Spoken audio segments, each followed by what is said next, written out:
We're here with Antigonish family physician Dr. John Chiasson. John, we're, of course, as I mentioned, doing our series on healthy lifestyles here in Antigonish. And I guess we're going to talk a little bit about obesity and that issue. Something obviously you're dealing with in your practice. That's for sure.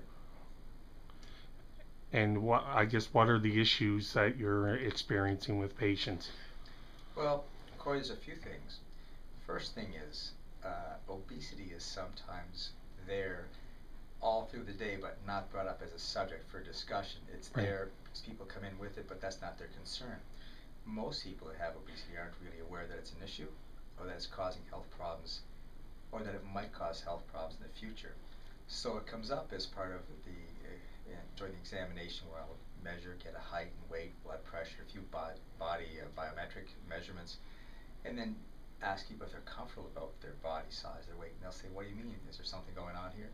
And from then the discussion may ensue. But it doesn't happen all the time. Most people come only when they have pain or dysfunction or discomfort of some kind. And most people don't come and say, "Look, I'm overweight. What should I do about it?" That's not usually the first thing we talk about. So I guess once you start to have that discussion, how are you guiding people, or how are you helping people deal with that issue and what can become associated with it? There's probably a couple of ways to approach it. The first thing is trying to have the conversation about what the implications are of not looking after body weight and body mass. And when people don't have symptoms, it's really challenging to engage them. So the discussion often centers around desire to change, have change occur, and have control over future. Most people think that the future unfolds in a way that's either predetermined by some higher power or is totally beyond their control. But when it comes to health issues, it's amazing how many things we can change and how much of an impact we can have on future developments and the evolution of future events just by being proactive in what we do each day. So that change comes about through conversations that I have with patients by asking, do you think you would like to have an impact on how the future might unfold with respect to your health? And are you worried about having heart disease? Are you worried about having a stroke? Are you worried about having joint disorders? Are you worried about having pancreatitis, gallbladder issues, certain types of cancers that might be related to obesity? So the question then starts, would you like to make something happen? And I ask them, why would you want to make something happen? If people come in specifically asking about weight, I'll ask them, why do they want to have that change occur? What's happened in their lives makes them want to make that change?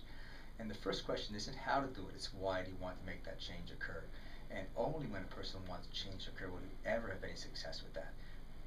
It's I found it usually quite useless to engage people that aren't ready to change or make a decision to make a difference in their lives. It's really more important to have that initial discussion, say there's possibilities of problems that might occur.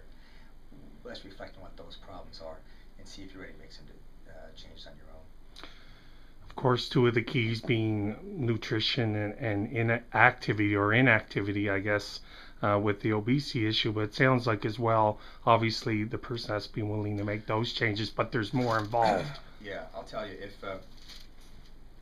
if you are cold and you want to be warm, you can turn the heat up, close the window, put on a sweater. Those are the things you say, well, there's many options.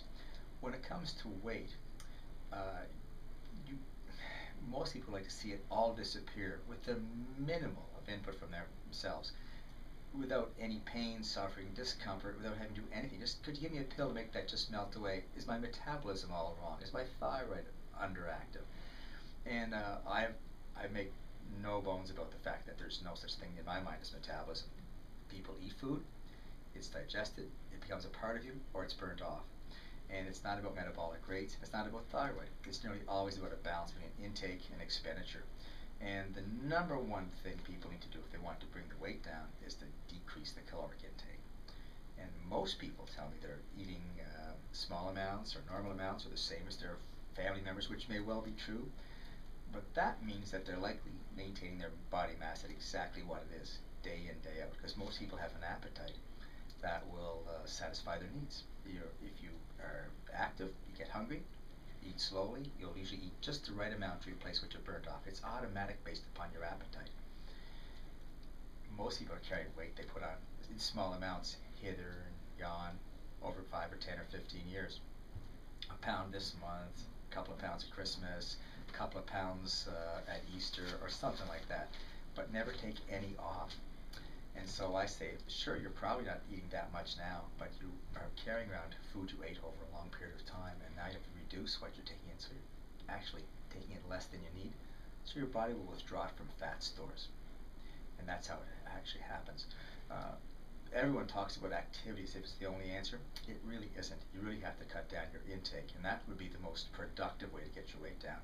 But if you want to stay healthy, you want to make sure that you have strength, you want to have endurance, you want to have a good heart, you want to have good muscles. The exercise adds to it, but it isn't the only answer. They perhaps work best together, but just reducing the caloric intake makes a huge difference, and it's huge. You mentioned people being ready, I guess, to take on this process.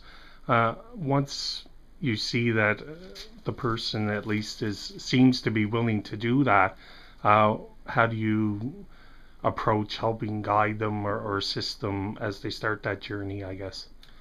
That's a massive undertaking, actually. Most people come in with fear on their mind. Fear that something will happen. They saw someone in their family have a heart attack, or they've seen somebody have a hip replaced, and they're fearful it would happen to them. But fear is a terrible motivator. It doesn't last. There's no joy in fear. So it's actually useless. The more important motivator for change is actually joy.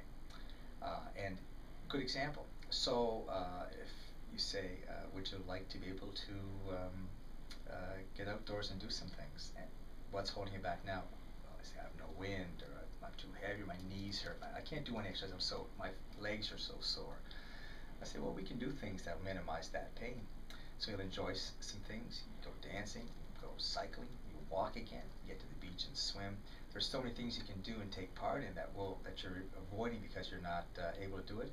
Let's look at the joy you're going to get by just doing this. So the real key is to get people to see the joy in actually being well and making changes that will have an impact on how much they'll get out of life.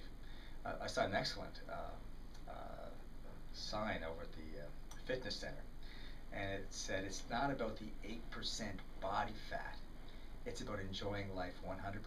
That's what we're about. And I think when you focus on that, you're starting to get people thinking in a positive manner about how good life is and how it can be even much better and improved upon, rather than sitting from this negative perspective. You're going to get sick, you're going to die, you're going to live unwell. Most people don't have much of memory for that. It's only a minimal motivator, and it just doesn't last. Anything else you wanted to let people know on this subject?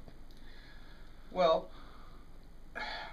my whole focus is a health-related focus. It's improving people's lives, adding value to their lives, and people expect a physician to work miracles. We don't do that.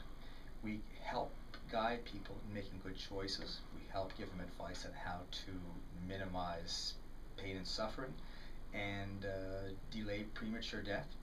The end is known for all of us. We want to arrive in good shape and have a good, long, healthy, enjoyable life. And so I would say people should focus on being as well as they possibly can. They earn more, they have happier lives, they have better relationships, they sleep better, their stress goes down. And anything that people want to do to make their lives better, they just got to get in touch with their health professional and get that program started.